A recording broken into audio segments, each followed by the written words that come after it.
క్రీస్తునందు మీ అందరికీ వందనాలు, శుభములు తెలియజేస్తున్నాను. కథ కాదు ఇది, నిజమే ఇది అనే ఒక కొత్త ఆల్బమ్ తో 6 ప్రధానమైన భాషలలో కంపోజ్ చేయబడిన ఈ ఆల్బమ్ జనవరి 2025 లో రిలీజ్ కాబోతుంది. నిజమే కదండి, బైబిల్ ఒక కట్టుకథ కాదు, బైబిల్లో ఉన్నవన్నీ వాస్తవాలు అని చక్కగా బైబిల్లో ఉన్న వాస్తవాలని పాట రూపములో రచించి అనేక మంది ఈ యొక్క సత్యముని గ్రహించుటకు స్వరకల్పనము చేసిన జాన్సన్ గారికి, వారి బృందానికి కూడా నా అభినందనలు తెలియజేస్తున్నాను. వారు మన మధ్యలో లేకపోయినా కూడా దేవుడు వారి ద్వారా తన కార్యముని ఇంకా కొనసాగిస్తున్నందుకు దేవాది దేవునికి వందనాలు చెల్లిస్తున్నాను. నేను కొన్ని పాటలు వినటం జరిగిందండి, అందుకనే నేను మాట్లాడుచున్నాను. చాలా అద్భుతమైన స్వరకల్పన, రచన అద్భుతము. దేవుని వాక్యములు ఎంత స్పష్టముగా నిజంగా రచించబడ్డాయంటే దాన్ని ఎంత చక్కగా ట్యూన్ గా కంపోజ్ చేయడం జరిగిందో నేను చాలా సంతోషిస్తున్నాను. సహజంగా ఈ మధ్య కాలంలో ఆల్బమ్స్ అంటే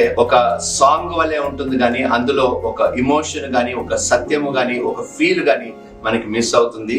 ఇందులో మాత్రము కేవలం దేవుని వాక్యములనే ఒక పాట రూపముగా పాడి ఆ సత్యమును అనేక మంది వినుటకు, వీక్షించుటకు వారు చేసిన ఆ ప్రయాసని నేను అభినందిస్తున్నాను. దేవుడు వారి ప్రయాసాన్ని 30 60 100 ఆశీర్వదించును గాక. కథ కాదిది, నిజమే ఇది అనే ఆల్బమ్ ప్రతి ఒక్కరూ వినాలని నేను మనస్ఫూర్తిగా కోరుకుంటున్నాను. మీరు ఇతరులకు కూడా వినిపించాలి, వారు కూడా ఈ సత్యమును గ్రహించలాగా మీరు కూడా మీ వంతు సహాయం చేయాలి.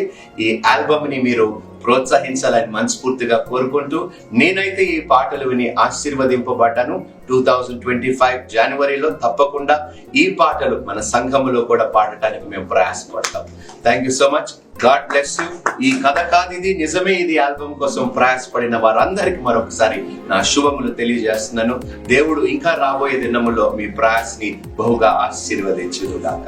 బడిలోని చెప్పని సృష్టికర్త పుస్తకం పరలోకము నుండి పంపబడినది, పరిశుద్ధాత్మ ప్రేరణతో వ్రాయబడినది.